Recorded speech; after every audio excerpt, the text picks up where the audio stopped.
6th District Court, City of Detroit, County of Wayne is now in session. The Honorable Shannon A. Holmes presiding.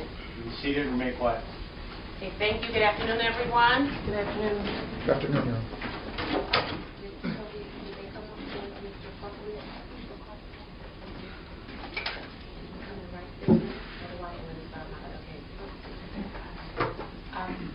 With respect to the 130 case, indulge me just for 1 minute. I have a matter from this morning that was habeas, and the defendant did come in, and so I want to make sure I give him the opportunity to not have to be arrested or to be here. Yes, Your Honor. The attorney says he's on his way. Do you need a prosecutor? I'll stand it.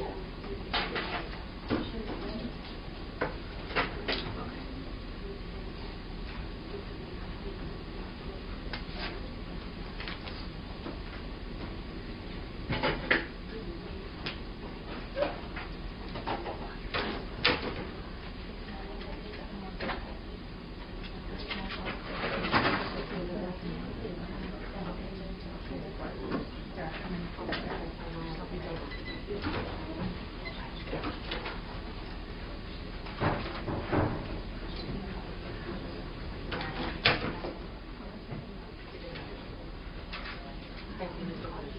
And prosecutor says she can stand in. Mr. Buckley, did you see Mr. Buckley? Okay, let's call him. Oh, we need a court order. Don't go in there. Okay.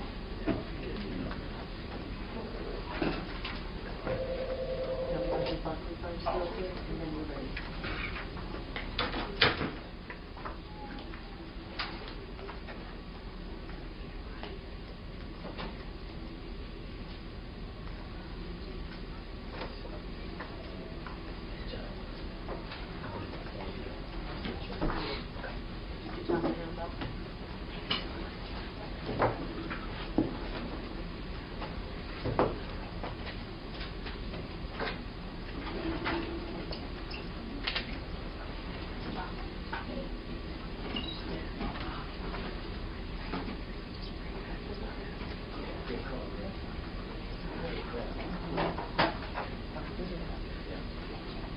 Ready on Buckley? Yes.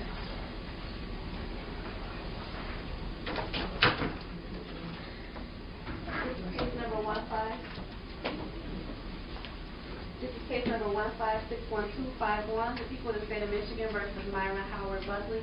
The defendant is charged with count 1, controlled substance, delivery, manufacture, marijuana. Count 2, weapons, felony firearm. The defendant is a habitual offender, second offense notice, and is present for a probable cause. Okay, good afternoon, your appearance. Good afternoon. Donald Logan on behalf of the people. Good afternoon, Your Honor. Cliff Waters on behalf of Mr. Buckley. Thank you. Good afternoon, Mr. Buckley. Good afternoon. Okay, this matter was on my morning docket, and it was caseous. Mr. Buckley, you were across the street at 36th District Court. Unfortunately, Mr. Waters, the paperwork still indicates the Madison Street address, and so it's my understanding they're working on tweaking that with the paperwork. And so I am going to set aside the caseous. I'll reinstate your prior bond. I do have the probable cause form that was filled out by the people. Mr. Waters, do you have discovery? Not yet, Your Honor. Okay, make sure that you get it. The people have identified 4 witnesses that they plan to call for purposes of the examination. This exam should be scheduled for the 26th of February. However, I know that there's a scheduling conflict with Mr. Waters. Place that on the record. Also establish that your client is willing to waive his statutory time period so that you can be here to conduct the examination. Thank you, Mr. Buckley. You and I did have a conversation with regards to my availability. Is that correct? And you do understand that you have a statutory right to have this exam within 5 to 7 days of today's date. Is that correct? And are you willing to adjourn that exam from the 26th until March 1st so that I can be present? Satisfied now? I'm satisfied. Any objection from the people? No, Your Honor. Okay, then the matter will be scheduled for, I believe the date was March 1st. Yes, that's And correct. we'll schedule it for 9:30 a.m. Please make sure that the people's witnesses are notified of the new date and time. Yes, Your Honor. Thank you, Okay, Judge. anything else for the people? No, Your Honor. Anything else for defendant? No, Your Honor. Okay, thank you. Thank you.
soon as the court reporter is finished marking the exhibits, we'll be ready to call on the case.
What? Canvas muscle.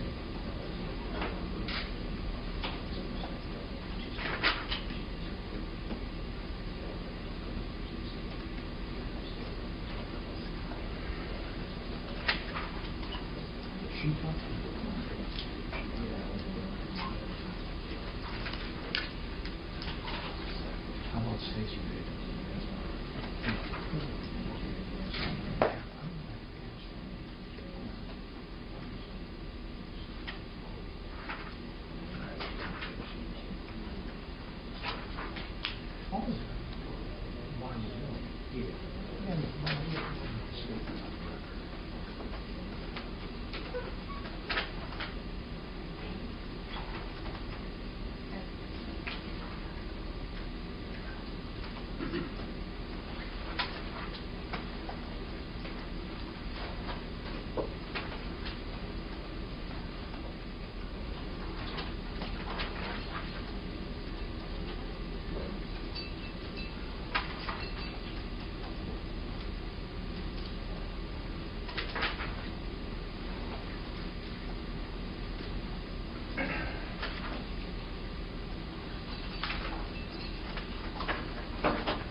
can.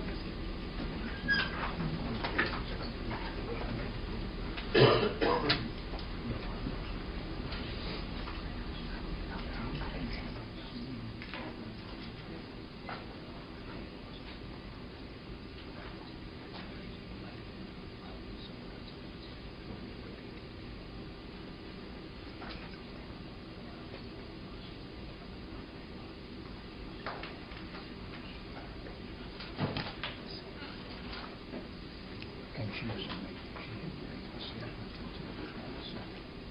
So she allowed that. And she didn't make the statement until June.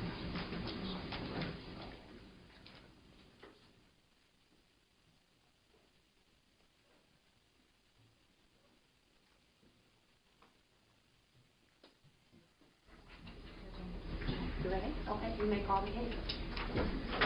Ready on Maxwell Brack? This is case number 1655922, the people of the state of Michigan versus Maxwell Brack. The defendant is charged with count 1, homicide, open murder, statutory short form. The defendant is present for examination.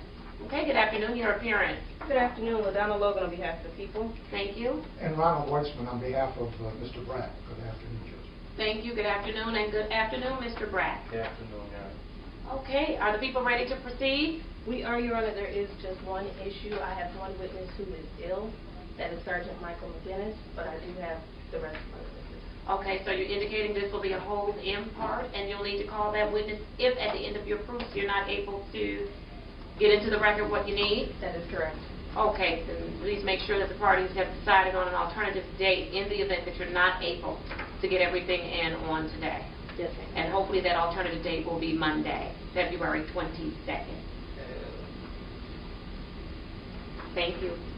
All right. Any other preliminary matters for my consideration? No, Your Honor. Do we have a sequestration of any kind? Do we need that? Yes. Okay, mutual order of sequestration.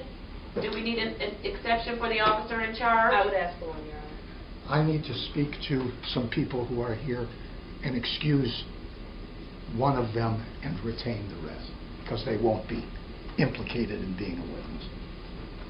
Okay, Madam Prosecutor, Ms. Logan, were you aware that there may be some potential witnesses here today? If they are here, I do, even though you're going to excuse them, I do want to place their names on the record so that they will not be able to testify in today's proceeding or any future proceeding. Understood. And if you'd give me just a moment with them, thank you. Absolutely.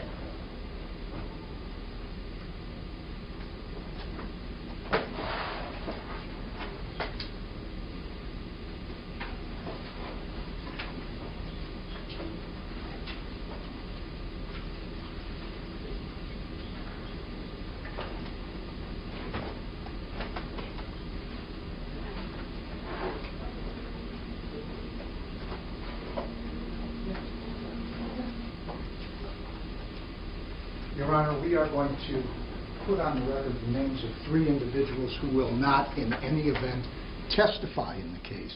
And we would ask that they be permitted to stay. Their names can be given. Okay, please stand and give me your name. Stay. My name is Candace Nelson Autry. Autry. A-N-D-A-C-E, Nelson, N-E-L-S-O-N-A-U-T-R-E-Y. Okay, thank you, Ms. Nelson Autry. Ma'am, please, your name? My name is Tiana Brack. I'm sorry? Tiana Brack. Okay, thank you, Ms. Brack. Stacy Davis. And thank you, Ms. Davis. Okay, are there any other individuals who may be asked to testify on today or at a future proceeding that the court needs to be made aware of? None to the people, Your Honor. Mr. Weitzman? We are asking the grandmother to be excused pursuant to the sequestration. Who's the grandmother? Person. Ma'am, please tell me your name. It's Ernestine Last name? Brack. Ms. Brack. Okay. So the defense attorney has indicated that you may be called to testify during a future proceeding, so you will not be able to join us on today. So you are excused. You have to exit the courtroom.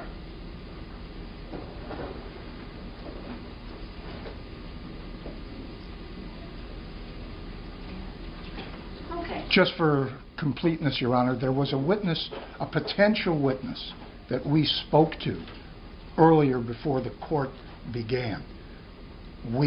There was a possibility that we were going to call that witness to preserve testimony. She has left this area, and I don't know where she is. And Tell me her name. And I don't remember her name.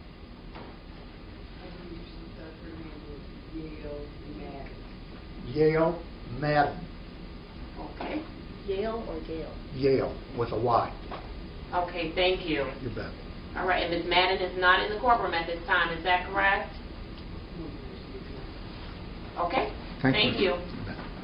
Okay, if no other preliminary matters, the sequestration order is in place.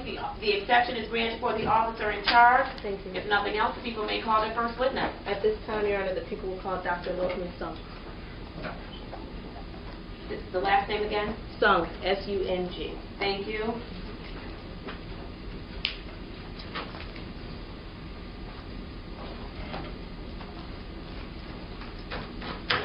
Let me have both of the attorneys approach just very quickly.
Please raise your right hand.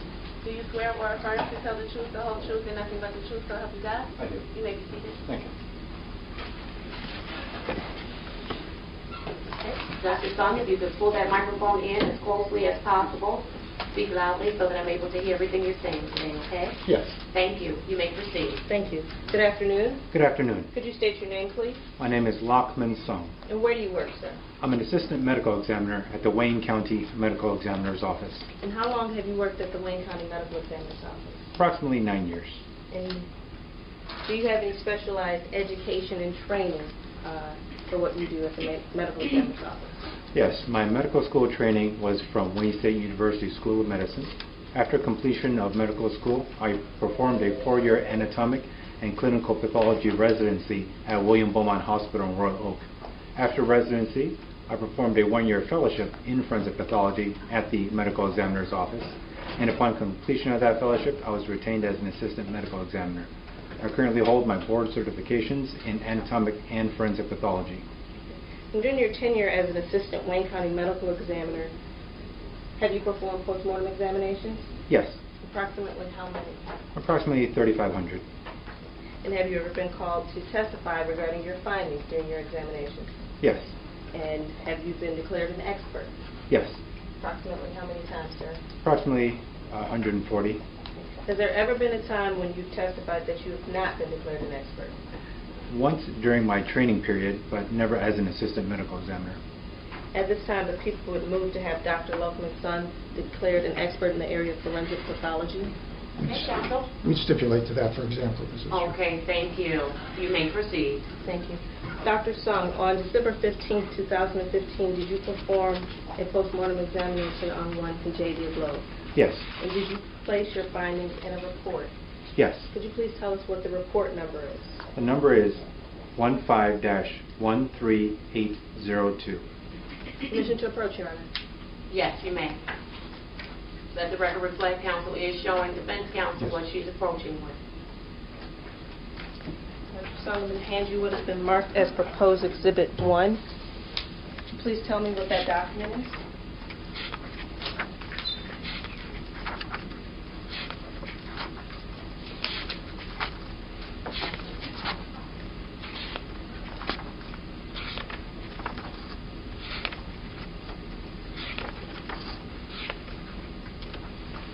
proposed Exhibit 1 is a copy of the autopsy report that I generated for this autopsy. It also includes a body diagram and the toxicology report for this autopsy. People would move to admit proposed Exhibit 1. Any objection? No objection. Thank you. It's admitted. Now, Dr. Song, could you please just in general explain to us what a postmortem examination consists of? The postmortem examination has multiple parts.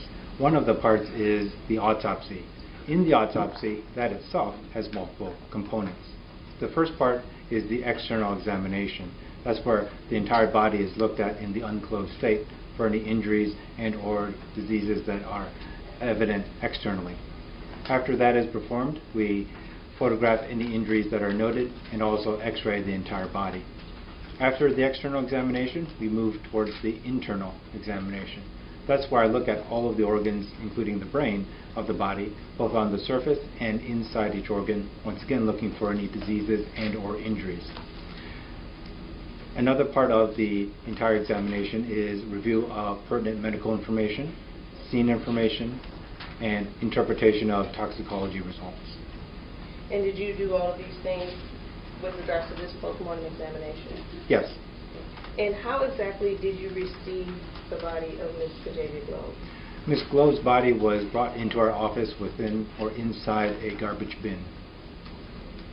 And did you conduct an external examination? Yes. Did you know any injuries? Yes.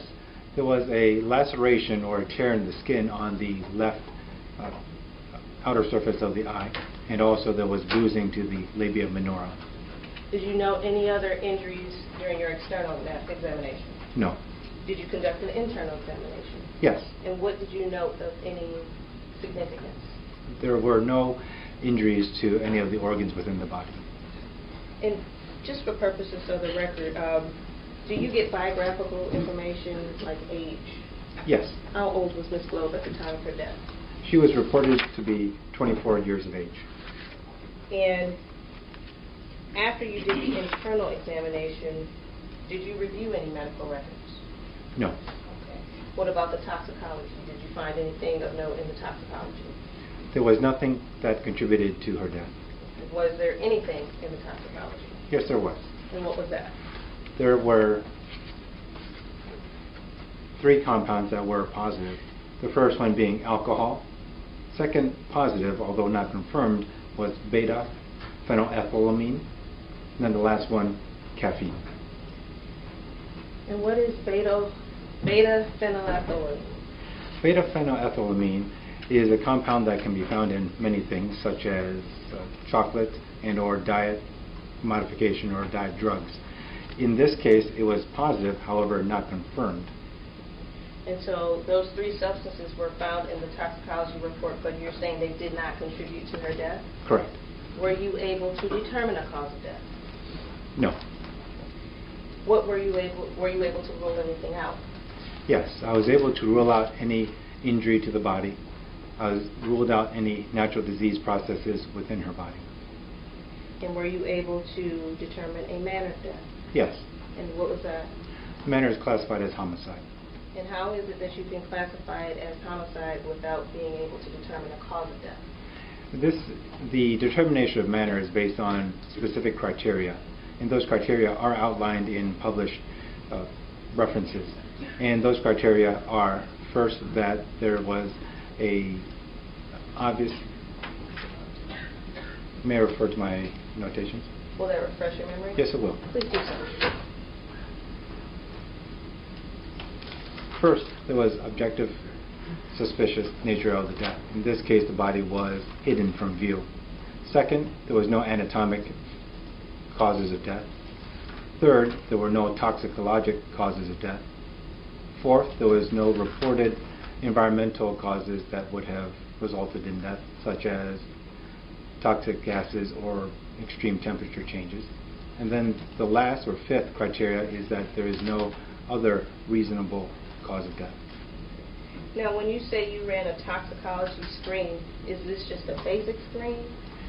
We ran an expanded panel and then also an expert panel on the fluids recovered from her body.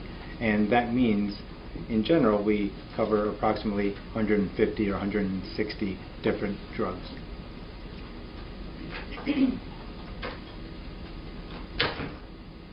Nothing further, Your Honor. Okay, cross-examination. Thank you. Good afternoon, Dr. Sung. Good afternoon.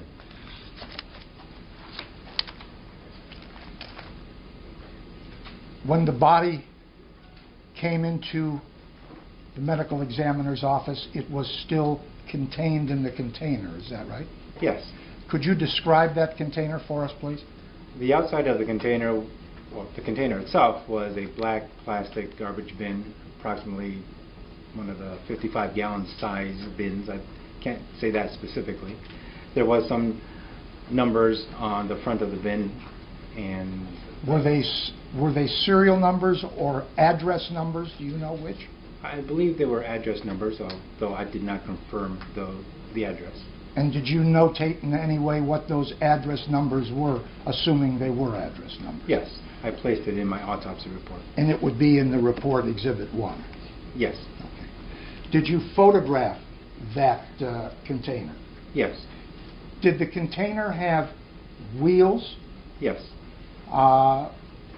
Operational? Do you know? Yes. Did you wheel the container? I at all? did not, but I observed it being wheeled into our office. Who wheeled it into the office? Did you notate that? I did not make notation of that. Do you know how much the container with the body weighed? No. Was that weighed at all? No. Her body was weighed, however. Yes. And what did her body weigh from your examination? It weighed 170 pounds.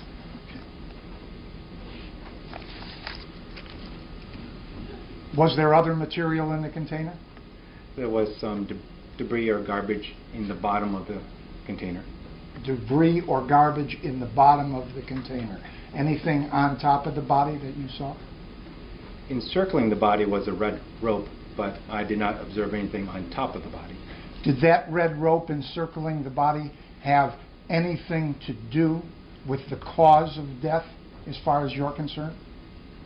It goes toward the first criteria. The body was hidden from view, and there was binding around once again, the top portion of the body. You don't know what circumstances were active or operational at the time that red rope was placed around the waist of Ms. Globe, do you? I do not.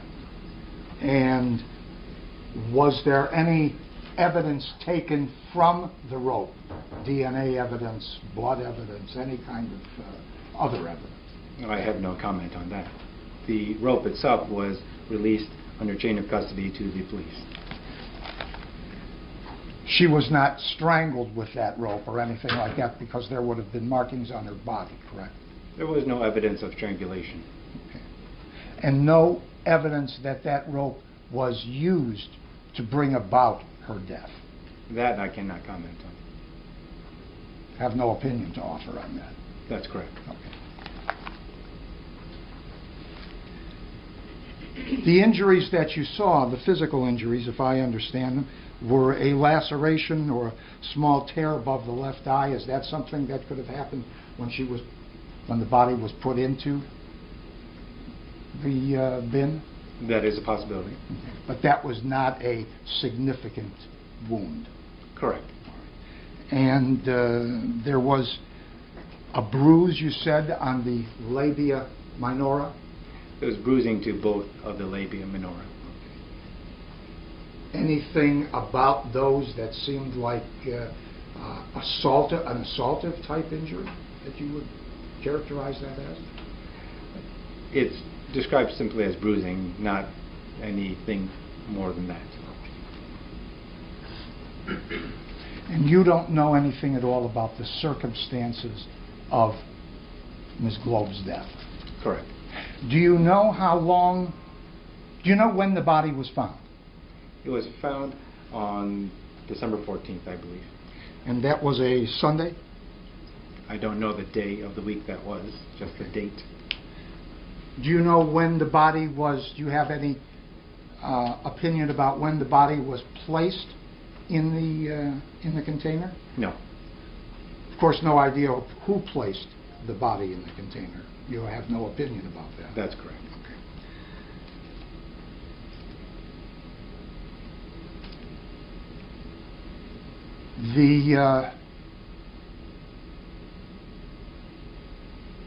The body in the container, you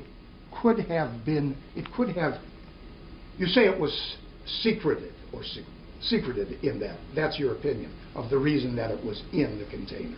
It was being secreted. The body was being secreted.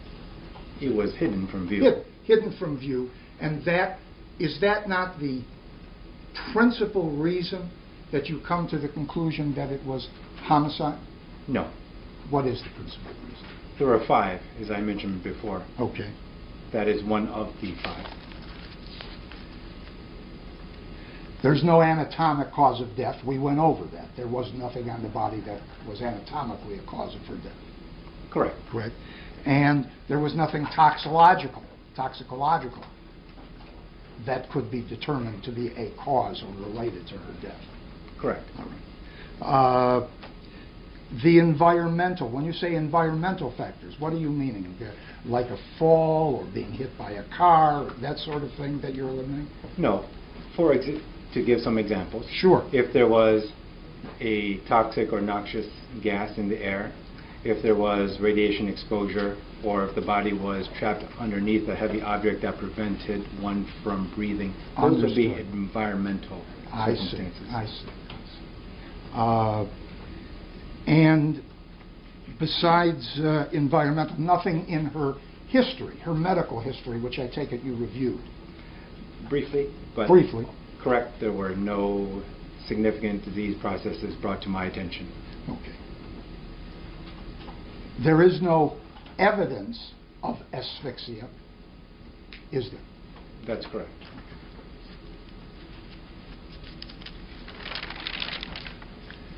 As a hypothetical matter,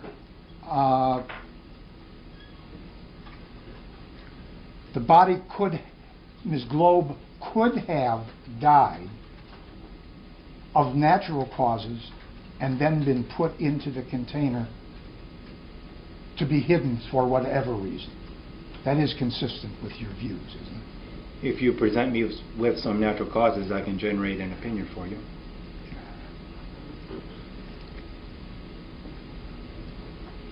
But there would be, as a more general matter, natural causes might well have occurred that would have caused her death, and then subsequent to that, she was placed in that container. That's a physically consistent proposition, is it not?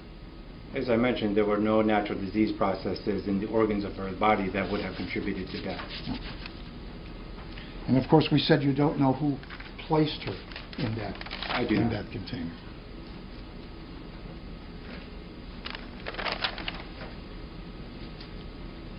I want to return just briefly to the subject of there's no more specific cause of death, or a more specific cause of death cannot be postulated or expressed. Is that correct? Without additional information, not currently.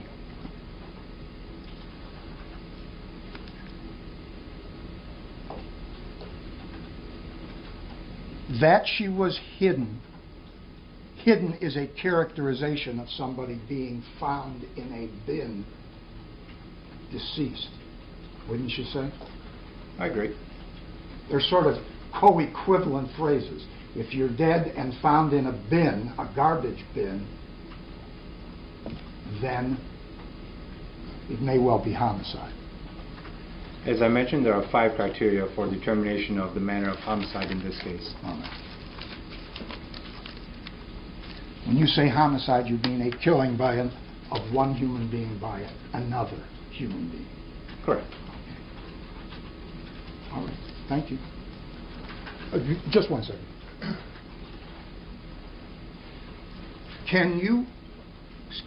Thank you. Can you describe, or have you an opinion about the manner in which the body was placed in the bin, how that would have occurred with a woman of 175 pounds or so.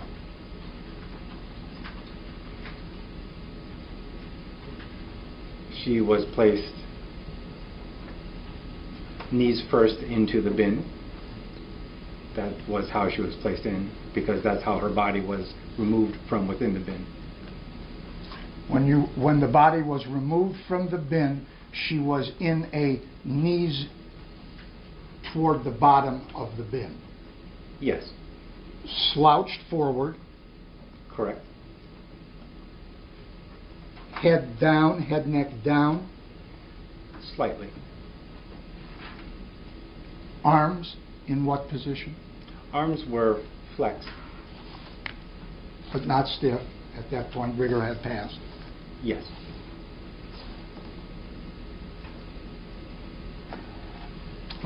Thank you. No further questions. Okay, can you read that right? Very briefly.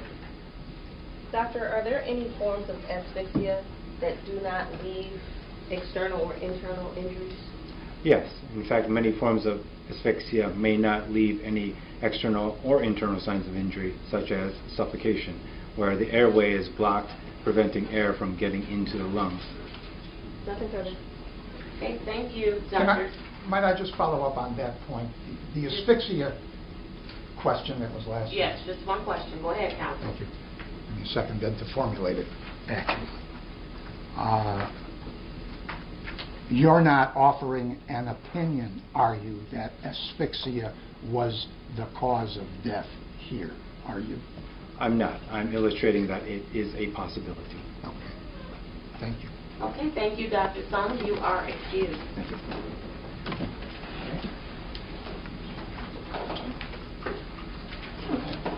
People may call their next witness. At this time, the people will call Ms. Alondriana Burns, excuse me. Burns. Gurn. Burns. Thank you.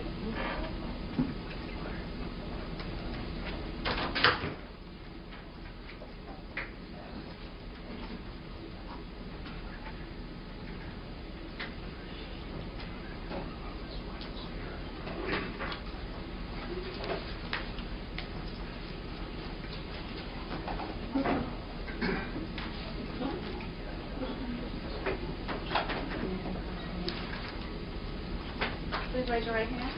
Do you swear or affirm to tell the truth, the whole truth, and nothing but the truth, so help you God? Yes. You may be seated. Okay, good afternoon, Ms. Burns. Hi. Please pull the microphone in as closely as possible. Speak directly into it so that I can hear everything you're saying today, okay? Okay. Thank you. You may proceed. Good afternoon. Good afternoon. Could you state your name, please? Alondriana Burns, And how old are you, ma'am? 23. Do you know someone by the name of Kajavia Globe? Yes, I do. And who is that Okay, to keep you? your voices up for me, please. My sister. On December 12, 2015, did you go to the Detroit Police Department? Yes. And why did you go there, ma'am? Because my sister did not return home. And you have to say her name. Kajavia did not return home.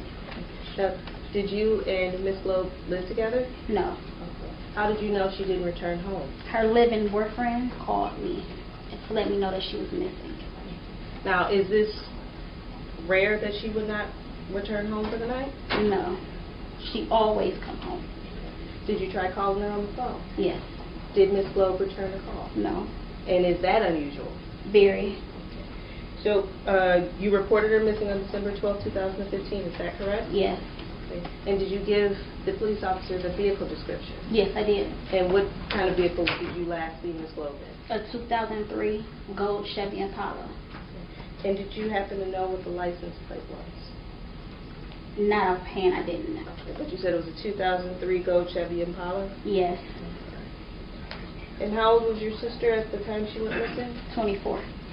Nothing further, Your Honor. Okay, thank you. Cross-examination.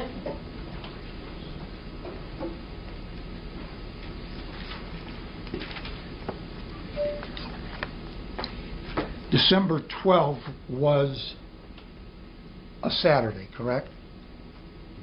Yes. Okay. And when was the last time you saw your sister, Kajavia?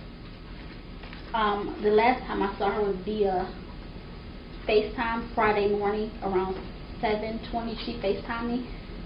FaceTime meaning on the telephone? Yes. Not in person? No. And what was that date again?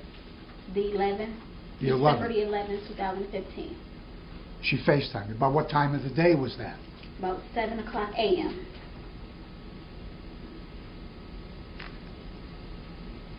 Anything alarm you about that FaceTime message? No. We was discussing her hair. Her hair? Yes. She was going to have it done or something? She just got it done that night. It was fresh, new. Okay. And do you know where she was going? Work. She was going to work, and where did she work? Minix in Farmington Hills, if I'm not mistaken. How was she getting there? Driving. She was driving herself? Yes. Do you know what car she was driving? The 2003 Chevy Impala. Had you been in that car often? Yes, it was my car. It was your car, that is registered under your name? Yes. Are you the one who is usually the driver of that car, or does she use it for work? She used it. I gave it to her approximately September 2015 to have. Title transferred and all of that? No.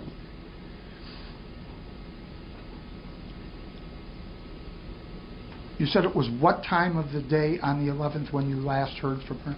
7 a.m. 7 a.m. You don't know when she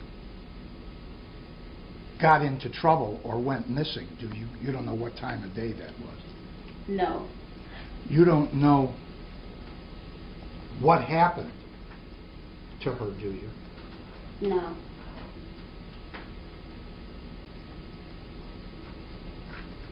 You didn't see anyone do anything to her, did you? No. You knew she had a boyfriend, Mr. Brack, at one time, didn't you? Yes. All right. And they had a dating and sexual relationship as far as you knew? Yes. Okay. She also had such a relationship with Mr. Black, Joe Black?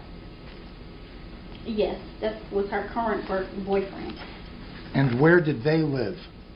in Lathrop Village.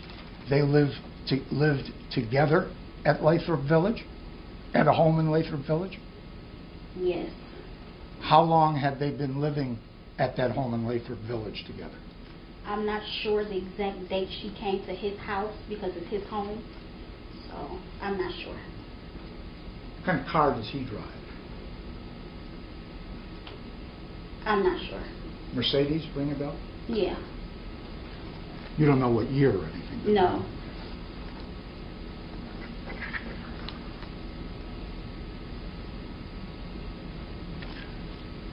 Do you know when he saw her last? Do you have any idea of that? He who? He, Mr. Black, Joe Black. No, I do not know.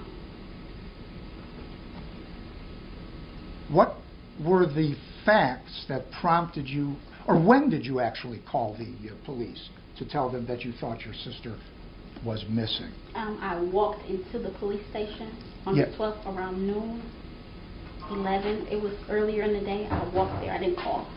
And how long, and when you went there, how long before you walked in around noon to the precinct, how long before that had you decided that you needed to go to the police and make a report? I got the call she was missing around 12 a.m. I knew I had to call the police about 1 o'clock in the morning, but it wasn't long enough.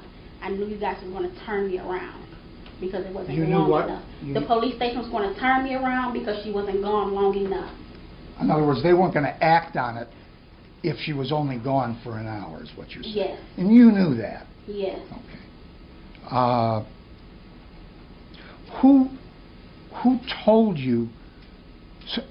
I understood from your last answer, it sounds like somebody told you she was missing. Was that Mr. Black who said she? Yes. All right. You ddidn't formulate your own opinion that she was missing based on your observations or anything, did you? No, she don't live with me, so I don't know if she be sleeping. So that notion or that idea that she was missing came to you from Mr. Black in a phone call from Mr. Black to you? Yes. Okay.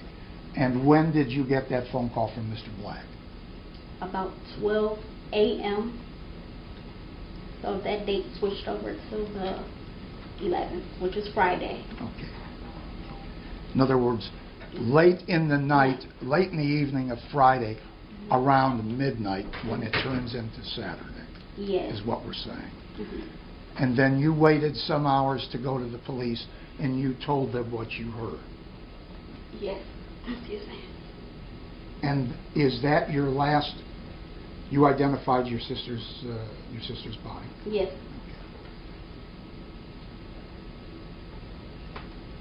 After you made your police report, did you ever see a video in connection with Mr. Brack and your sister? Yes, that was before the police report. Before the police report, you saw a video that depicted what? A sexual encounter with Kajavia and Max.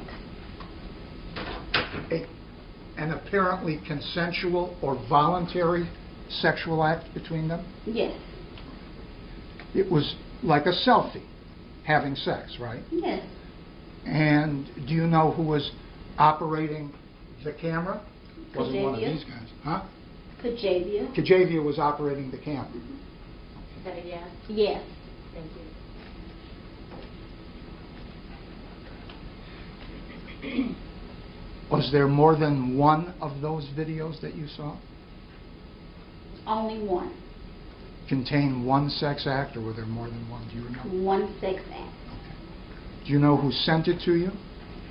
No one sent it to me. Do you know how you received it? How you got it? I went, since she was missing, I went into her account, her iPhone account, and that's how it was received.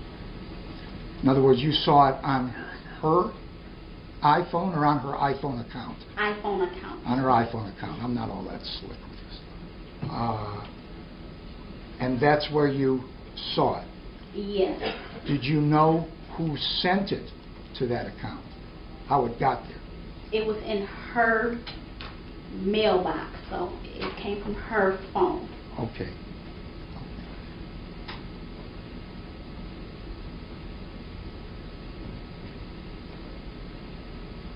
One second.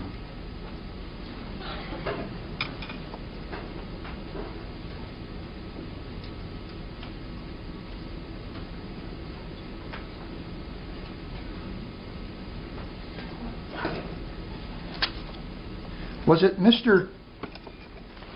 Mr. Black who told you and suggested to you that you should look for that video of the sex act? No, he didn't tell me to look for the video. Did he tell you about the video, that he was aware of such a video? Yes. He had apparently seen it before you had. I directed him to get into her phone account to try to track her iPhone. And he said it was something that I needed to see. So I went to go see.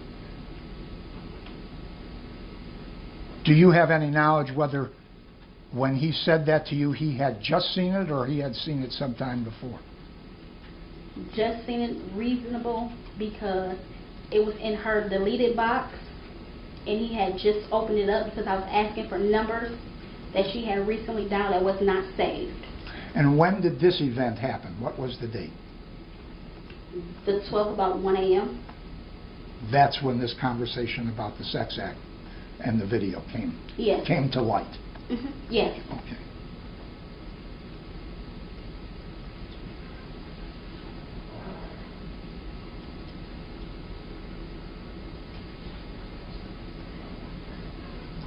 Thank you, ma'am. Hey, you need to redirect. No, you're okay. Thank you, Ms. Burns. You are excused. The deputies will tell you how to leave the courtroom.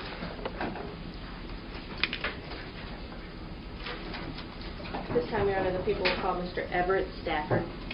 Okay, thank you.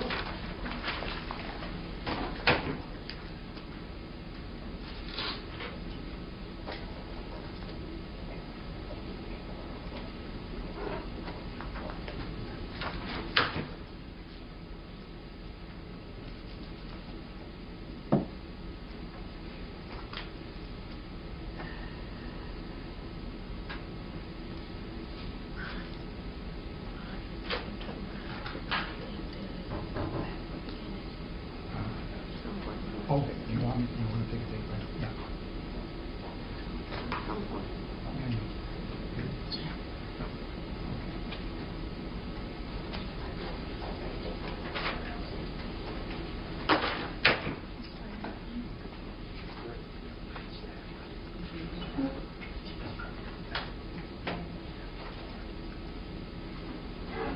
Please raise your right hand. Please stand and raise your right hand. Do you swear or affirm to tell the truth, the whole truth, and nothing but the truth, so help you God? Yes, I do. You may be seated. Good afternoon, Mr. Stafford. Good afternoon. Please pull the microphone in as closely as possible. Speak directly into it so that I'm able to hear everything you're saying. Okay. You may proceed. Thank you. Good afternoon, sir. Good afternoon. Could you state your name, please? Everett Stafford. And where do you work, sir? City of Detroit, Advanced Disposal. And in what capacity do you work for Advanced Disposal? Supervisor. And were you working in the area of Fielding and Pickford on December 14, 2015? Yes, ma'am. And what were you doing in that area, sir? You know, I watch the trucks and make sure they're doing what they're supposed to do, and make sure everything's okay in the area. Was this trash day? Yes. So you have workers out there picking up trash? Yes. Now, were you alerted to something by one of your drivers? Yes, ma'am. Okay, and do you know about what time that was? Maybe about 9:30 a.m. And what were you alerted to, sir? That there was a body in one of the containers that we service. Okay, were you given an area of where this container might be? Yes, ma'am. And what was that? Building between Pickford and 7 Mile. And what did you do with that information, sir? I went and researched the information I got, checked all the cans to make sure there was no body. And when you say you checked all the cans, are these the bins that are on the street that you checked? Yes, ma'am. And did you check on both sides? Yes, ma'am. Did you find anything? No, ma'am. Okay, did you check any of the bins that were on private property? No. Okay, and while you were checking these bins, did you see anything that kind of caught your attention? You know, I saw a gentleman on the porch, and in the area that my employer told me where the can was. I saw a gentleman on the porch, and kind of seemed odd to me, and I wanted to go across and check on private property, but we can't do that. So I had to leave it alone. Do you remember what kind of house this was where you saw the gentleman? What color it was? The house was yellow. Okay. Could you tell whether or not this was a vacant or an occupied house? Not as I recall. Okay.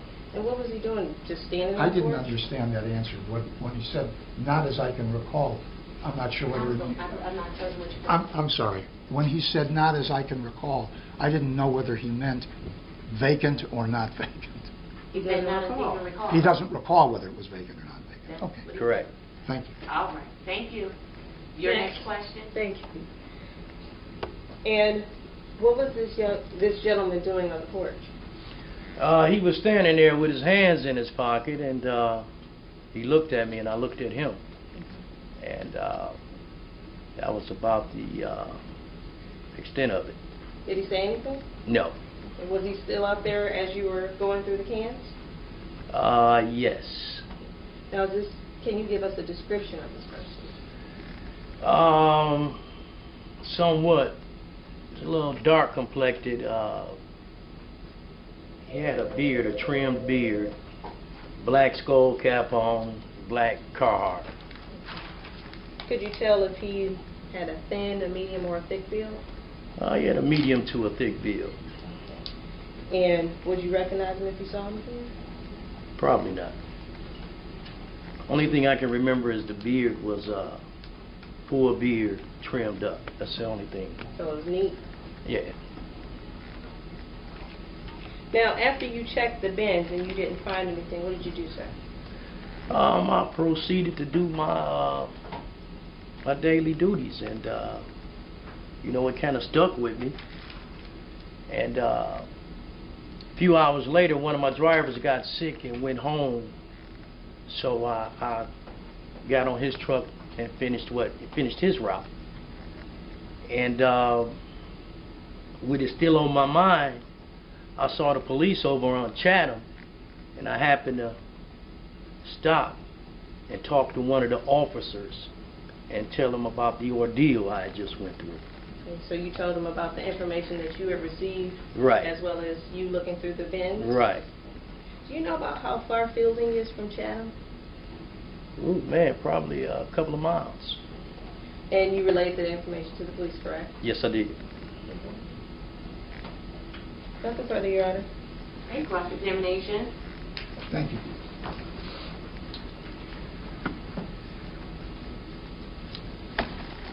When you're out like that doing your tour of duty, Mm-hmm. and when did you start that day? I guess I should ask you that. What time did I start work? Yes. 6 a.m. 6 a.m., and we're talking about the 12th of December. Is that the date? 13th, 12th? I thought it was the 14th. 14th. Yeah. 14th of December. And are you driving a truck, one of the waste management trucks, or are you in an automobile? I am in a pickup truck. Pickup truck. Yes. Does that pickup truck also pick up trash?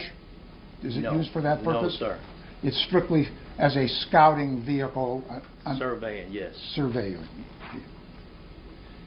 And who did you get a call from? One of my employees. Who is that? What is that person's name? Do we have to use her name? Her name, can we use her name? Miss Lewis. Ebony Lewis. Yeah. Okay. Did she say somebody told her things, or did she tell you what she observed? She told me someone told her things. That they observed? Yeah, that's fair to say, yeah. Did she observe a body in the bin? No, she never went to the street because she expressed to me if there's a body, she's not going on that block. She Understood. don't want to discover it. Right. She doesn't want anything to do with that. You're right. And she's reporting what somebody reported to her. Yes.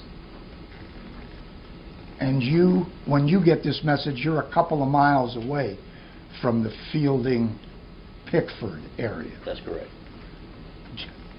Do you go over to the Fielding, Pickford area? That's correct. When do you go? I usually get over there about 9 o'clock, 8:30, 9 o'clock. That was a day in which there was trash or garbage. Is it trash or garbage? Is it or both? Trash. We call it Trash. trash, yeah. Trash pickup on Fielding Street that day. That's correct. Both sides? That's correct. Are there trash bins on both sides? That's correct. Are they uniform bins? Uniform in the sense that they are the same? That's correct. Are they from your company, or how are they supplied? From my company. Some were issued from the city of Detroit. Okay. Do they all have the address of the home that they are associated with on them? No. Should they? Are they supposed to? No, there's no, there's No nothing requirement? saying, yeah, there's nothing saying they have to have their address on it. But some do. Some do. Did you photograph any of the, or record any of the bins that were out on the street on Fielding? No, I did not. Was pickup on both sides of the street, the east and west side of Fielding? That's correct.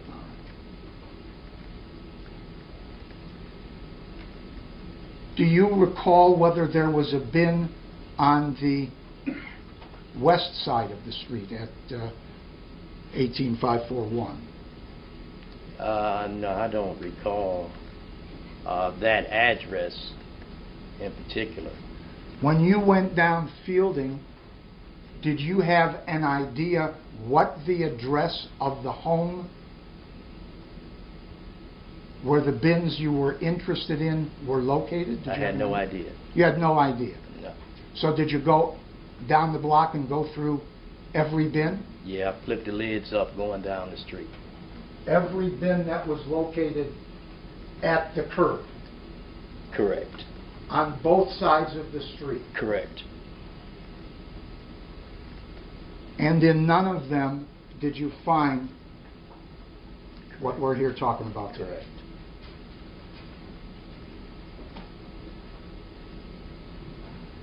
Did you look into the other parts of the properties to see whether there were any other bins around? No. Again, we can't cross the city sidewalks to retrieve a trash bin. We can't go across the sidewalk. All right. And so when you were there at that time, you had not uncovered a body That's correct. in any bin. That's correct. But during that time that you hadn't uncovered a body in a bin, you saw a man on a porch. That's correct. And that man on the porch, what was he doing on the porch? He was just standing there. Just standing there? Yeah. Did he come off the porch while you were there? No, he did not. Did you do anything threatening or anything toward you? No. How long did this interface between your looking in his direction go? Maybe about 10, 15 seconds. Just a few seconds. Yeah. And then you pulled away in your truck. That's correct. And then what happened? Where did you go after that? Once again, I had continued to survey, go through the area, had an employee get sick and go home, took over his truck and went over to the Chatham area and started to dump cans. Okay. And is that your last involvement in this matter? When you went over to the Chatham area? No, then I saw the police and talked to them. Where did you see the police? On Chatham? On Chatham. And you talked to them about what you were doing and what you had heard? Correct. And then what did you do after you had that conversation?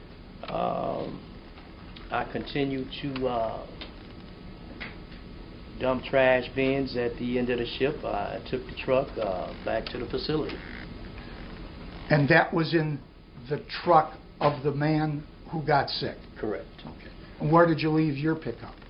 At the yard. At the yard. In other words, the man who got sick, you had to meet him over at the yard? That's correct. Swapped out your vehicle? That's correct. Took his, went back to the area? Right. Finished your day's work? That's correct. And that was the end of your work day for that day? That was the end of my shift, yeah. And you had no further involvement in this matter? No. Thank you, John. Okay, any redirect? No, Your Honor. Thank you, Mr. Stafford. You are excused. The deputy will tell you how to leave the courtroom. Okay. Your next witness? This time the people will call Ms. Tina Morelle.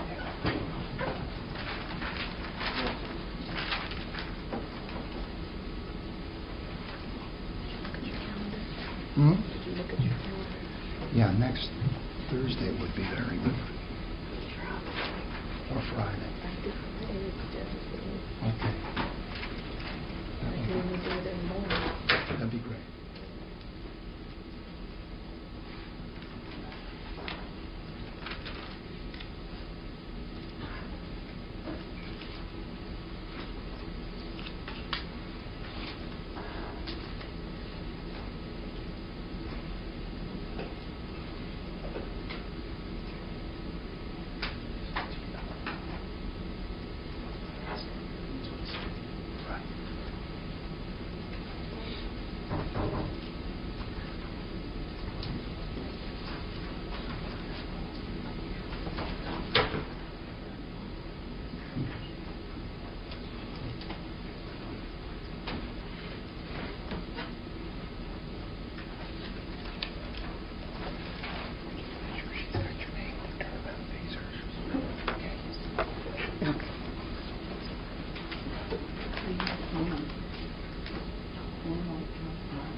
Please raise your right hand. Do you swear or affirm to tell the truth, the whole truth, and nothing but the truth so help you God? I do. You may proceed.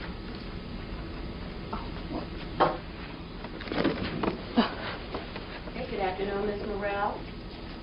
Good afternoon. Good afternoon. Please make sure you pull the microphone in as closely, speak directly into it so that I can hear everything you're saying. Okay. Thank you. You may proceed. Thank you. Good afternoon. Good afternoon. Could you state your name, please? Tina Morelle? Do you live on a street called Fielding? Yes. Is that in the city of Detroit? Yes. And on December 14th, is that your trash, on Mondays, is that your trash day? Yes. Okay, now I'm going to refer you specifically to December 14th, 2015. Do you recall that being a Monday? I'm not sure what the date was. Well, let's just talk about, I guess, do you remember a trash day in December? Yes. Okay, and we're talking about the trash day that brings you here. Okay. Do you recall those instances? Yes. Okay. Now, did you see something that caught your attention outside of your home? Yes. What's the first thing that caught your attention? Well, first of all, it was a nice day. It was pretty warm for December. So I went outside on the porch, just stood on the porch for a minute. Okay. Because it was sunny, it was nice outside. That was on a Sunday. Okay, and did you see anyone else outside? Well, just people walking around, and I saw someone take out a trash can. And did they put it in front of their house or someone else's house? Across the street at a vacant house. Okay. Now, when you say across the street, did you see them walk across the street with the bin? Yes. Okay. Now, the vacant house, is it on the same side as your house or opposite side as your The house? opposite side. Okay, so the person who's walking with the bin is walking from your side of the street to the where the vacant house is? Yes. Do you recall what color this vacant house is? Yes, it's yellow. Do you know how long that house has been vacant? It's been vacant for a couple of years. I think about 2 years ago someone was there. It was like people in and out. Yeah, it's been about 2 years since it's been vacant. Now, when you see the person take the trash bin and put it in front of the, did they put it in front of the vacant house? Yes. Okay. Was it a male or a female? It was a male. Okay. Is this someone that you had ever seen before? Not noticeably, no. Now, after he puts this bin in front of the yellow vacant house, do you see if he goes anywhere else? No, he stands there and was on the phone. And did he just stay there or did he go somewhere else? No, he stayed there, and that's what really caught your eye because it was unusual. Usually you put your trash can out and you just keep going? Yeah, but they were on the phone. Whenever someone's on the phone on the street, it kind of catches your eye because it's just something you notice. And did you ever see him leave the can when it was in front of the vacant house? At some point he took it and put it in the back of the house and brought it back to the curb, and that was just an unusual thing to do. Now, when you say he took it and put it in back of the house, is this the house on your side of the street or No. that yellow vacant house? The yellow vacant house. Okay, and then he brought a trash bin out again? I'm not sure if it was the same trash can or not. It's a black Corville bin? Yeah. Okay. Yes. But you saw him take one into the back, correct? Yes. It How was. long? It was a few minutes because, and that's what it was, because it was like a lot of, it was back and forth. And it was early afternoon. Usually you don't put your trash can out until 6 or that evening. This was up in the day. Now, after you see him take the trash bin from the front of the yellow vacant house and go into the back, how long is it before you see him again? A little bit later on that day. And is this when he's bringing the bin out from behind the vacant house, or is this a different time? This was a different time. Okay. Well, when you see him take the bin in the back and then he comes back out with the bin, how long was that time? How long was he behind the house before you saw him come out with a bin? That was... I really didn't pay any attention to the time, really to say that I could pinpoint or something, but it was not, Were you still outside? No, not really. Because I wasn't standing there, you know, just watching this happen, you know. I wasn't just standing there doing that, you know. Is it fair to say the movement just kept catching your attention? Yes. Okay, but you saw him take a bin into the back, and yes. at some point you saw him return with a bin? Yes. Okay. Did you see this man again that day? Yes. And was this involved with the yellow vacant house or something else? Walking down the street. In which direction? Towards 7 Mile. And do you recall being asked to look at 6 photos and seeing if you could recognize anyone? Yes. Permission to approach, Your Honor? Yes, but the record reflects that you're showing defense counsel what you're attempting to approach with.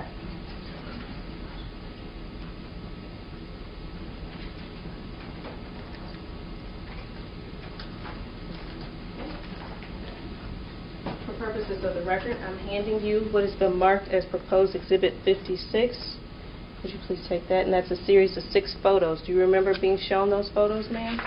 Yes.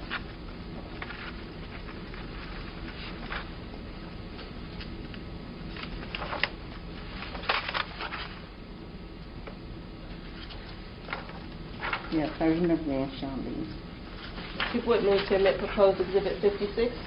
Any objection? No, Your Honor. Then it is admitted. Thank you. And Ms. Morelle, you actually affixed your signature to the photo on page 4. Is that correct? Yes. Is that the person that you saw dealing with the trash bin? Yes. Taking it in front of the yellow vacant house and then moving it to the back and then coming out with a bin? Yes. Are you publishing counsel? I will, Your Honor. Thank you.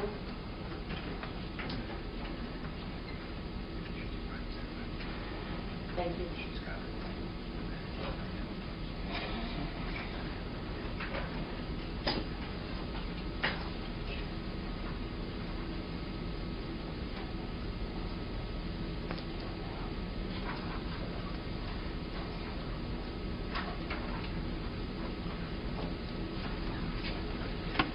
Nothing further, Your Honor. Thank you. Cross-examination. Thank you. You live on the even side houses or the odd side? Even. Even side. Yes. Do you live near 18532? Do you know? Do you know how many houses away you are from that? No, I don't. It was a nice day. Yes. A warmish day. Yes. Weather was bright and sunny. It was sunny. And it was Sunday. Yes. And it was Sunday the 13th, right? I'm or do not you know? sure the date. You don't know the date? No, I wasn't looking at the date. Keep your voice up for me, Ms. I'm sorry. No, I wasn't aware of the date. And people sometimes put their trash bins out on Sunday for the Monday pickup. Yes.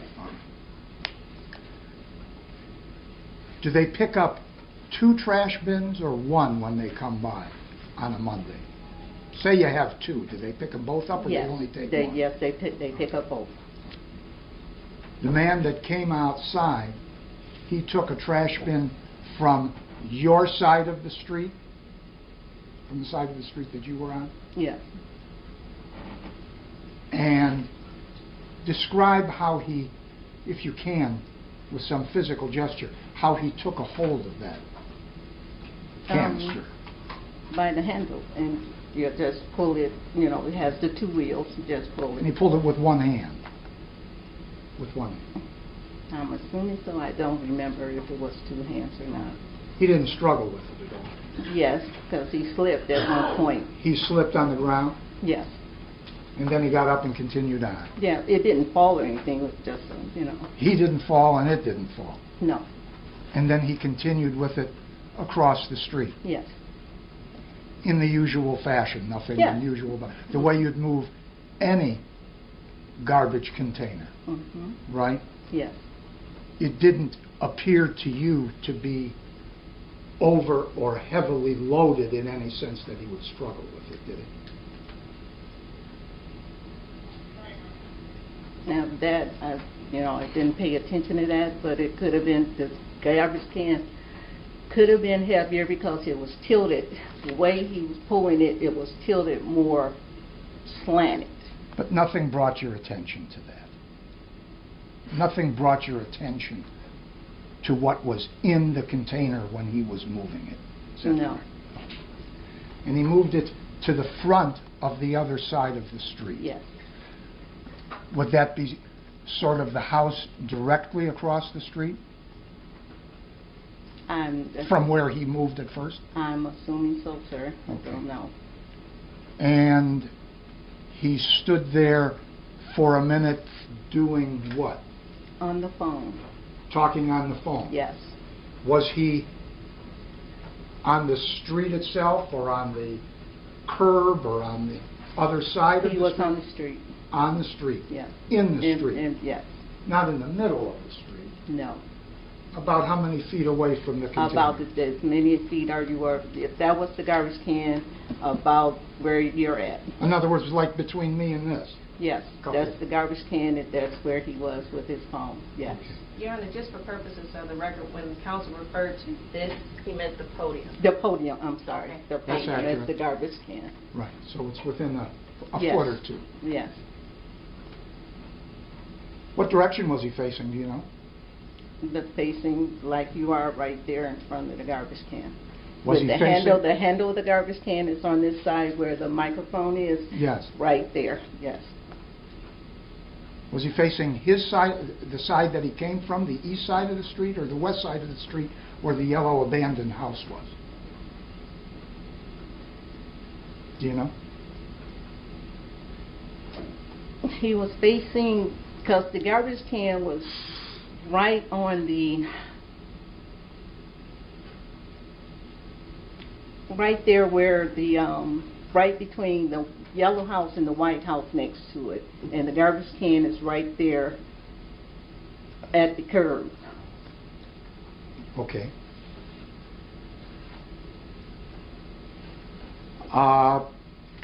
Could you hear anything he was saying on the phone? No.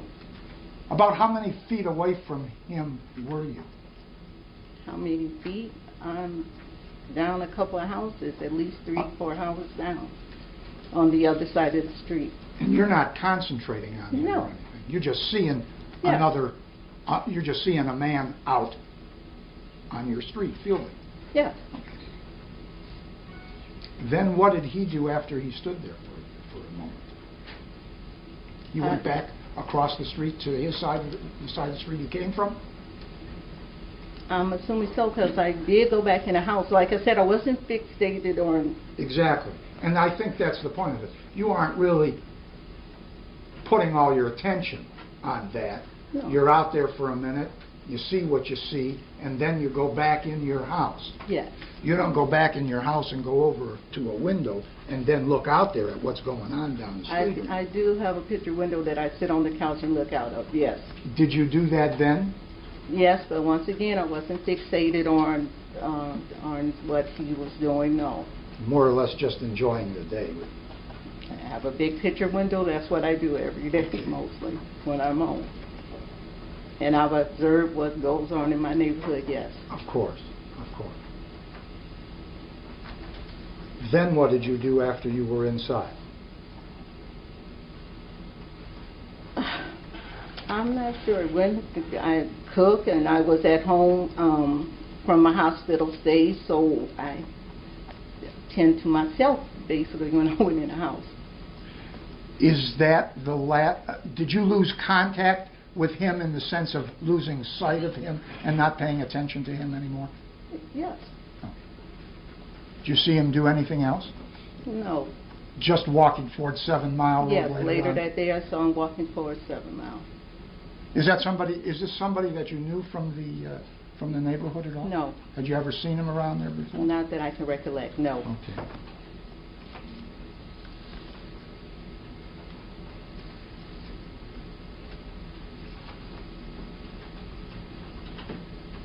One moment, Your Honor.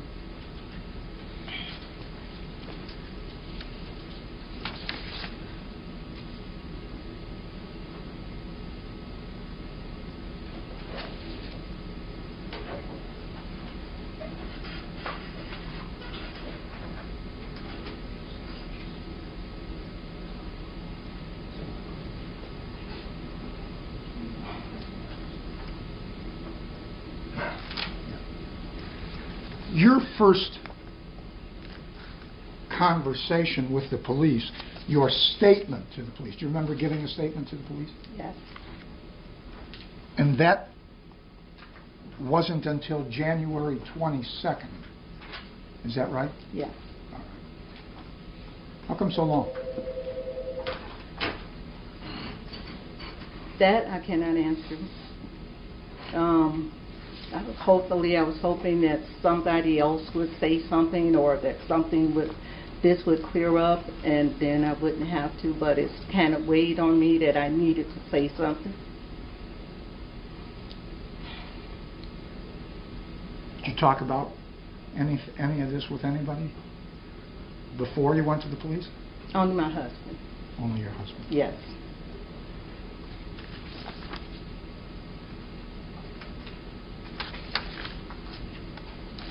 Thank you, Your Honor. Okay, can you redirect? Very briefly, Your Honor. Thank you.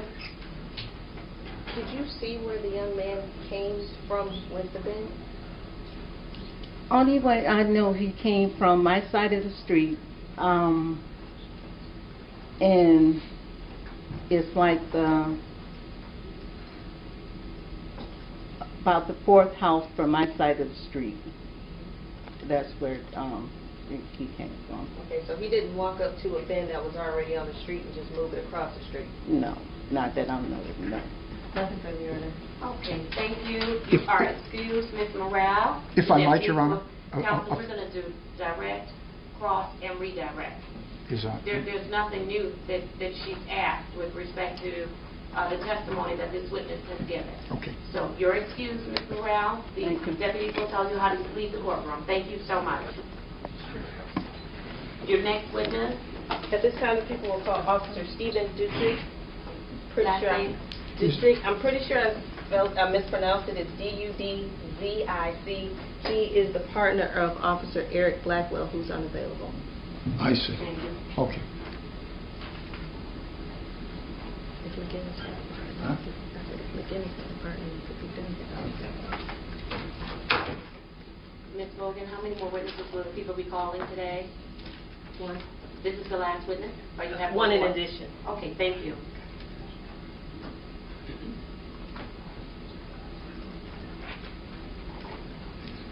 I'm not sure. Who are you calling? Please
raise your right hand. Do you swear or affirm to tell the truth, the whole truth, and nothing but the truth, so help you God? You may be seated. Good afternoon, officer. One. Please pull it in closely, speak directly into the microphone so that I'm able to hear you. Yes, ma'am. Thank you. You may proceed. Thank you. Good afternoon, sir. Good afternoon. Could you state your name, please? Stephen Dudzik, And where do you work, sir? Detroit Police Department. How long have you been a Detroit police officer? 7 years. And what's your current assignment? 8th Precinct. Was that your assignment on December 14, 2014? Yes, ma'am. And were you on duty at about 7 o'clock in the morning? Yes, ma'am. Were you working alone or with a partner? With a partner. And what's your partner's name, sir? Eric Blackwell. And were you on patrol or on special assignment? Patrol. And what were you wearing? Full uniform. Okay, as you're dressed now in the blues? Yes, ma'am. Were you called to the area of Keeler and Chatham? Yes. And was this a police run?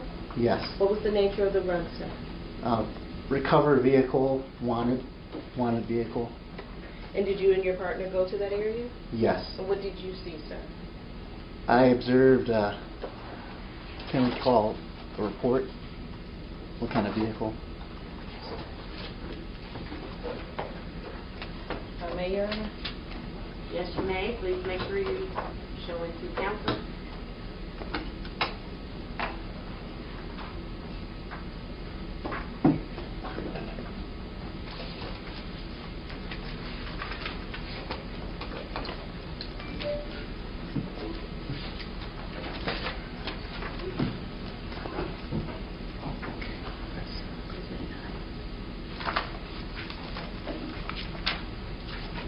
For purposes of the record, I have shown Mr. Weitzman what is CRISNet report .9. It is the officer's report. Please let me know when your memory has been refreshed. It was to recover a gold 2003 Chevrolet Impala. And you said this was a wanted vehicle? Yes, it was actually it was called a recovered vehicle felony. That's the way it was labeled. And was there something special about this vehicle? They said it was the last vehicle that... I'm going to object to I'm sorry, counsel. Apologize. I'm objecting to what was said as being hearsay. Sustained.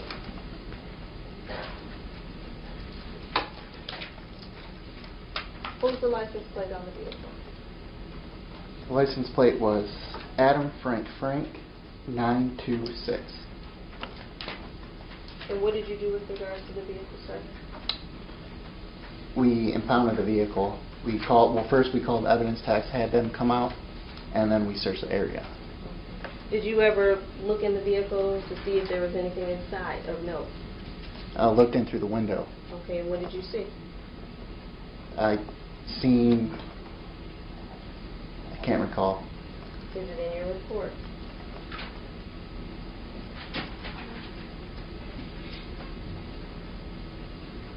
I observed red dry smears that appear to be blood in the center console cup holder. Did you notice anything else inside the vehicle, sir? Balloons were in the back seat. What about on the front passenger seat? I observed a purse on the front passenger seat. And you stated that you waited for evidence text to arrive? Yes. And you searched the area? Yes. What were you searching for? To try to find Miss Globe. And what area did you search, sir? You know what? Let me step back. The area where this vehicle was located, what kind of area is it?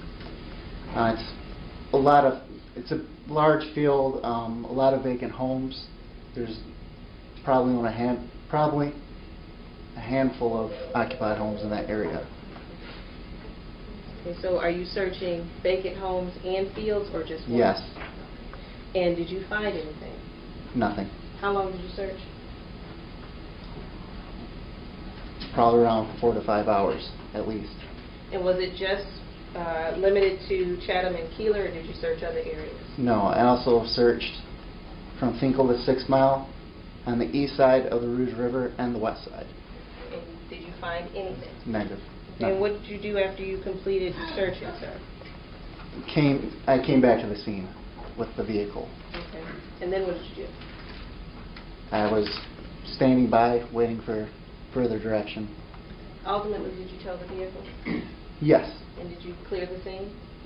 Yes. And after you left the scene, where did you go? I started to do my report at the station. And at some point in time, did you end up in the area of 18541 Fielding? Yes. How did you get over there, sir? I heard over the radio that they may have possibly found somebody, Miss Globe, so we went over there. They said they may have found somebody? I can't recall what it came across on the radio. What time did you go over to the Fielding location? I can't recall. Were you alone or with your partner? With my partner. Was it daylight when you got over there? It was dark out. What do you do when you get there, sir? I just held scene out front. That's it, Brother Your Honor. Okay, cross-examination. Thank you, Your Honor.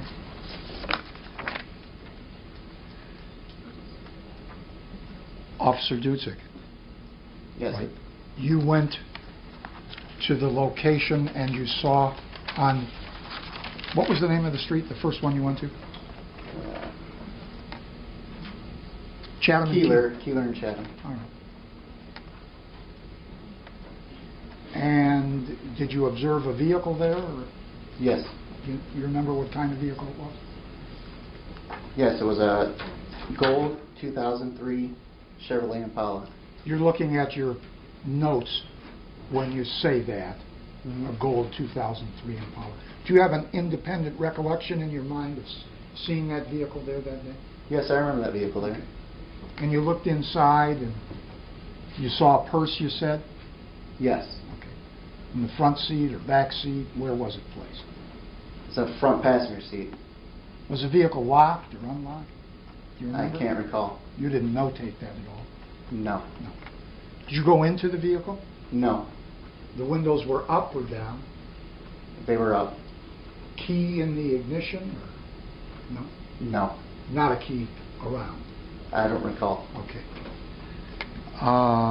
Was the vehicle parked wheels to the curb in an unusual way? It was parked wheels to the curb. And you saw what appeared to be, did you characterize it in your own mind as blood someplace? Or just something dark in color? It appeared to me to be blood. It appeared to you to be blood, and you've been a police officer for a while. Yes, sir. And was it about how long have you been a police officer? 7 years. Did it appear to you to be dry or wet? Did you test it in any way? Appeared to be dry. Appeared to be dry. No idea how long it had been there? or anything? No, sir. All right. Or what the manner, nature, reason for its appearance at that location? You don't know anything about that? No. No. And then you left that area of Chatham and Keeler, Yes. went back to the station. Yes, after searching. After searching, there was a large search done in the Chatham and Keeler area, and then around the Ecorse River, or was it the Rouge River? Rouge River. Rouge River. And you're not finding anything in all of that. And then you get a call to go over to Fielding Street. Yes. All right. And you go over there, and you're just one of, not just, I don't mean it merely, you're one of the officers standing in protection of the scene on Fielding. Yes. Are you actively picking up things and marking them as evidence or doing any of that evidence collection yourself?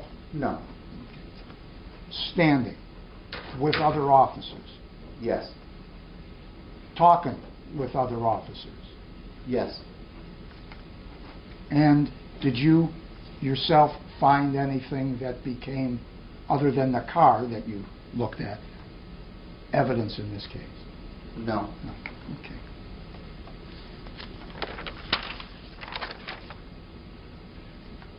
It was dark when you went over to Fielding? Yes. One moment. Thank you. Nothing further, Your Honor. Okay, read that right? No, Your Honor. Thank you, officer. You are excused. Thank you.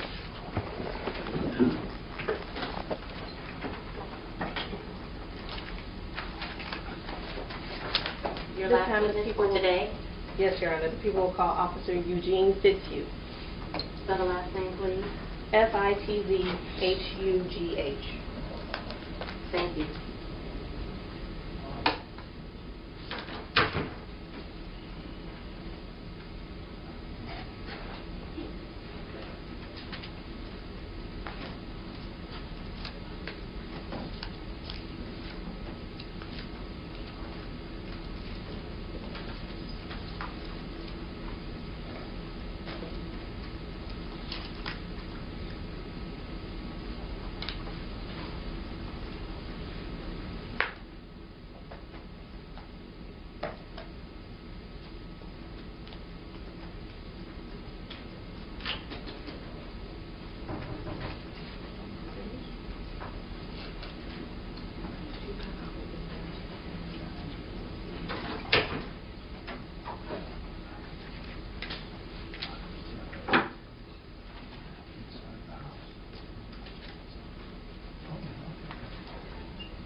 affirm to tell the truth, the whole truth, and nothing but the truth, so help you God? I do. You may be seated.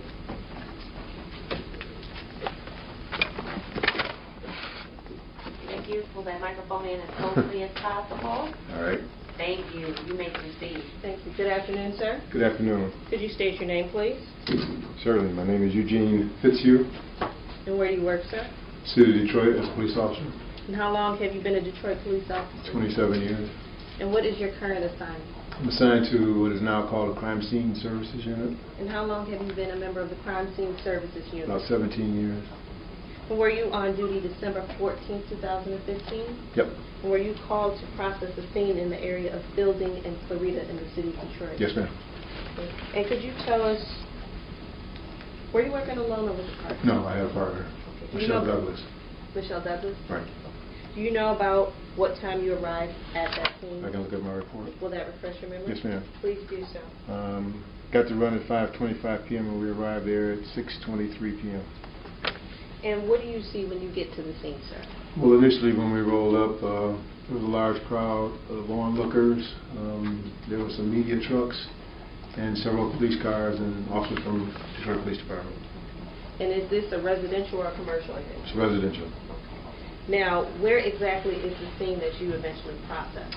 It was in the rear of a house that had no address, but it was south of, I believe, 18551 Fielding. The house was vacant, boarded up. The front and back of the house was heavily laden with fallen leaves and debris. The backyard was also heavily laden with fallen leaves, tree branches, and other debris. And do you recall what color this house was? I think it was green. There's probably a photo around someplace. Either green or yellow. Green or yellow, something. I think it was yellow. Okay, well, I don't want you to guess. I think, if I remember correctly, it was vinyl sided and it was yellow. Okay. Well, Let I'm me- just going to show you a picture. Let's clarify the record. Okay. I'm with you. You may approach the witness. Thank you, Your Honor. I'm going to hand you what has been marked as proposed Exhibit 2. Is that the front of the house of the scene Yes. that you ultimately processed? Correct. People would move to admit proposed Exhibit 2. Any objection? No, Your Honor. It's admitted. And what color is that house? Looks to me to be yellow. Okay, and from that picture, can you tell if it's an occupied house or a vacant house? It's vacant. Okay. And this is on Fielding Street? Fielding, yes, ma'am. Now, you stated that the scene, permission to publish Exhibit 2? Yes. You may publish. The scene is actually in the rear of this yellow vacant house? Yes, ma'am, in the backyard. And is it, you go in the backyard and you immediately see it, or tell us about that, sir? Well, we got directed to the backyard by Detective Shea, works in the homicide section. We get back there, and as I indicated earlier, the backyard is heavily laden with fallen leaves, debris. We got pointed to a City of Detroit Corville dumpster, which is the dumpster that you put in front of your house with your weekly trash. And inside the dumpster was the body of a female. And is this dumpster just sitting in the backyard? Yes. Next to some trees. Next to some trees? Yes, ma'am. Is it in front of a tree, on the It side of would a be tree, or to behind a tree? the northwest of the tree. If I'm looking in from the street, will I see this dumpster, or is it behind the No. tree? It's going to be, you have to actually walk up to it to see it. And what is the lighting in this area at this time? There's no lighting. We used a portable lighting system to illuminate the backyard and our flashlights. And you said eventually you processed the dumpster and the surrounding scene, correct? Correct. Did you open the dumpster? Yes. What was inside, sir? Inside the dumpster was the body of a black female. She appeared to have on a red or orange type sweater. Around her neck was a red or orange, different color red or orange rope. And she appeared to be nude from the waist down. There was a pair of tan boots inside the dumpster. I couldn't tell if they were on her feet or just next to her feet. Keep your voice up for me so I can hear you all the way through. Thank you. Okay. Now, could you tell us if the black female was in head first or feet first? Feet first. Was there anything else in the bin? I'm sorry? Was there anything else in the bin? You mean in the dumpster? Yes. Just the body. On top of the body, there was a plastic bag which appeared to contain some fiberfill material. On the outside of the lip of the dumpster, there was a small quantity of what appeared to be human hair. And did you take anything into evidence at this scene? No. I mean, we did. We took the whole dumpster, Okay. as it was. And while you're still on Fielding, do you process the second scene? Yes. And where is that? Across the street, I believe the address, if I can refer to my floor plan. If that will refresh your memory?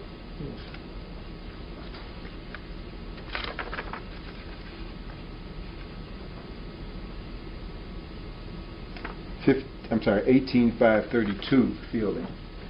Now, is this directly across the street or across the street and down some houses? It would be across the street and slightly south.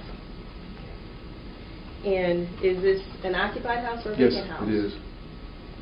Do you just process the outside, or do you actually go We inside? actually Hold go... on 1 second, officer. You'll have to wait until prosecutor completely finishes her question before you start answering. Otherwise, the court reporter can't record both individuals at the same time. Okay. Pardon my interruption. Your question. Thank you.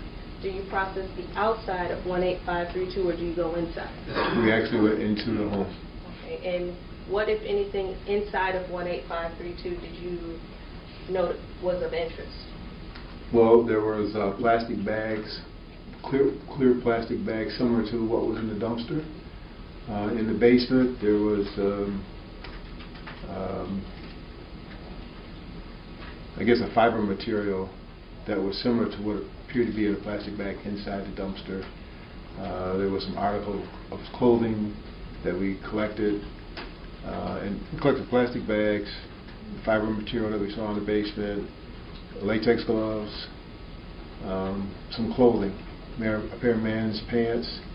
They were draped across the kitchen chair, and a black, I think it was a hoodie that was in the basement, on a bench in the basement. You got to keep your voice up. I'm sorry, I thought it was up. It's not.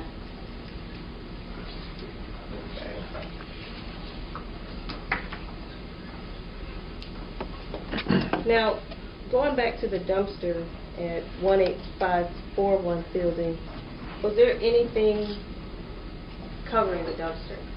There was nothing covering the dumpster. However, in front of the dumpster there was a pile of branches, tree branches, that did not follow that they were placed there. Permission to approach, Your Honor? You may. And for purposes of the record, I have shown these exhibits to Mr. Weitzman. That's correct. Okay, thank you. I'm going to hand you what have been marked as proposed exhibits 3 through 55. Officer Fitzhugh, did you previously look through those photos? I did. And are you able to tell us whether those were photos taken from both scenes 18541 and 18532 Fielding? Yes, ma'am. And those were taken as you processed the scene on December 14, 2015? Correct. People would move for the admission of proposed exhibits 3 through 55. Any objection? No objection. Then they are admitted. Number 3 through 55. Thank you. Ask to get a copy of those. You should have one of this. I didn't get it. You need one of this? Oh. Nothing further, Your Honor. Okay. And at some point, are you going to publish those? Yes, Your Honor. Okay, thank you. Cross-examination? Thank you, Your Honor.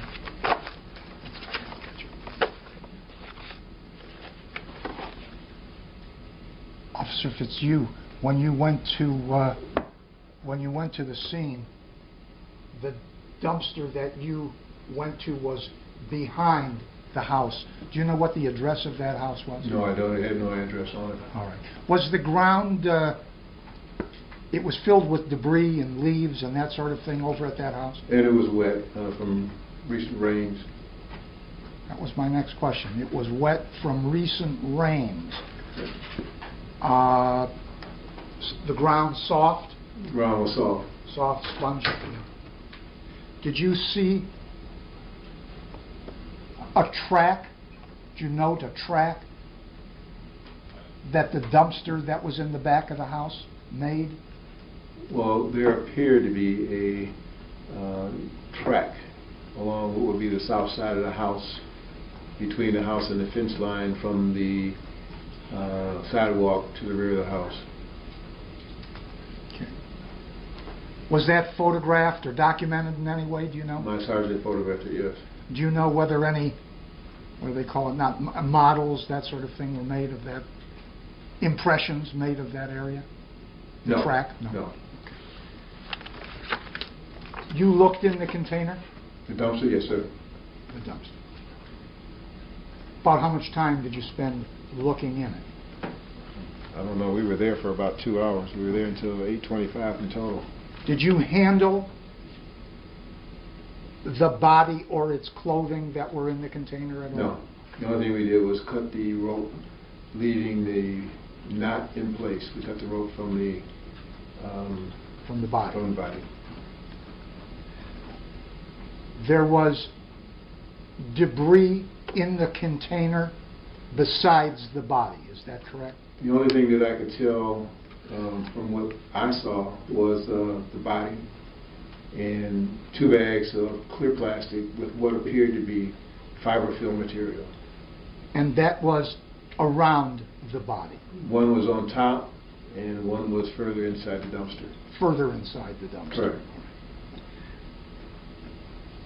You don't know how it was put in or placed or when, do you? No, I don't. You then went across the... Did you handle that material at all yourself, or did somebody... Inside the dumpster? Yes. No. Other than photograph it, no. Other than photograph it? That's correct. Which are in the exhibits that you have? Yes. Okay. And then you went across the street. What brought you across the street? Homicide and their investigation. While we were processing the initial scene, they approached me and indicated that when we were finished with the location that we were at, they wanted us to come across the street to 18532, fielding, which we did. And you went in there. Correct. You got permission to do so? The homeowner gave us permission to come in, yes. Who was that? I don't know. And you found some plastic containers that you thought were similar? Plastic bags, yes. Plastic bags. Correct. And you took those and marked those as evidence? Correct. And some fiber fill material, is that how you'd characterize it? In the basement, yes, sir. In the basement. Was there blood or anything like that at the scene at that house? I didn't observe any blood, no. Did you observe anything that you, in your experience as a crime scene investigator, would characterize as evidence of foul play? Inside the address of 18532? Yes. Just things that would match what we had in the dumpster. Other than a relationship that is a similarity between what you saw in the dumpster and what you saw in the house, there was nothing evidencing foul play in the house? I'd say no. Right. No evidence of a struggle within the house? I didn't see one. Things tipped over or evidence of that sort? No, I didn't see anything like that.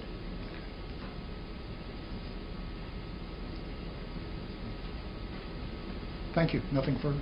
Redirect? No, Your Honor. Thank you, Officer Fitzhugh. You are excused. At this time, Your Honor, I have Sergeant McGinnis. Okay, earlier, and then something, I want to make sure that I have everything. Okay. And so you have one more witness to call, an essential witness who is not with you today because he's out ill. That's correct. And so the parties look at Monday, the 22nd, to conclude this examination. It's not a good day for me. I'm actually starting a trial on Monday, Your Honor. It should last 3 days. I'm available on both Thursday and Friday morning for as long as is required. The 25th is a better day, and morning would be better. That's fine. Does that work for you, Ms. Logan? I'll make it work. Okay, so we're going to adjourn to February 25th. And let's do it at the 10:30 work for the parties? Yes. Or would you like the 8:30 slot? I'm here. First come, first serve. And I'm generally sitting an hour waiting on people to come. We'll do 8:30. I would like the 8:30. Let's do 8:30. Okay, anything else on behalf of the people at this time? No, I'll publish these to the You court may do now. so. Anything else on behalf of the defendant at this time? No, no. Okay. Thank you, then we are adjourned.